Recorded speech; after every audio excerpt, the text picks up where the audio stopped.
Aside from the government's effort to seek alternative sources of oil products, amidst the continuous oil price hikes, a fare hike for jeepney rides was announced early this week, but was suspended, leaving several jeepney drivers disappointed, but worryless as the government assured that they are continuously supporting the transport sector with additional subsidies set for distribution to avoid losses for drivers and operators.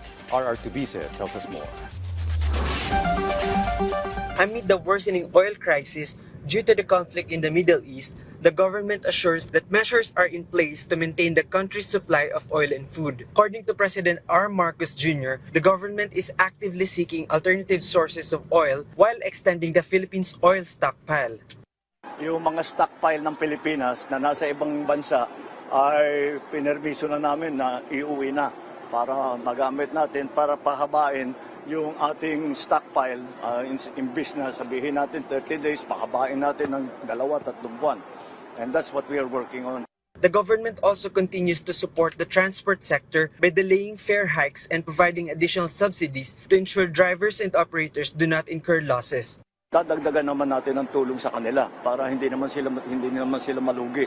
Lalong-lalo na parating ang Holy Week, marami nang alam naman natin napakaraming babiyahe para hindi mabawasan ang biyahe. The president also stressed the need to speed up interventions so the country can keep pace with the volatile movements in global oil prices. We are trying to find different methods para makapagbigay ng subsidy, para makabigay ng tulong.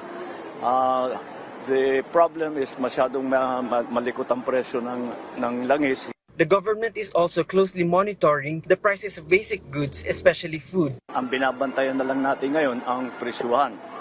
Dahil sa pagkain, mas marami tayong magagawa. Pwede natin, naghahanap kami ng paraan pa para ibaba ang presyo ng pagkain. Despite the challenges, the president assures that there is sufficient supply of oil and food while the government continues to seek solutions to protect livelihoods of Filipinos. Meanwhile, the government will also expand its health programs.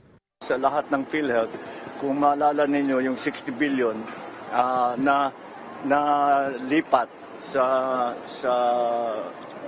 budget, ay ibinalik namin ang 60 billion. So now the PhilHealth has an additional 60 billion. So makapag-expand tayo ng mga program.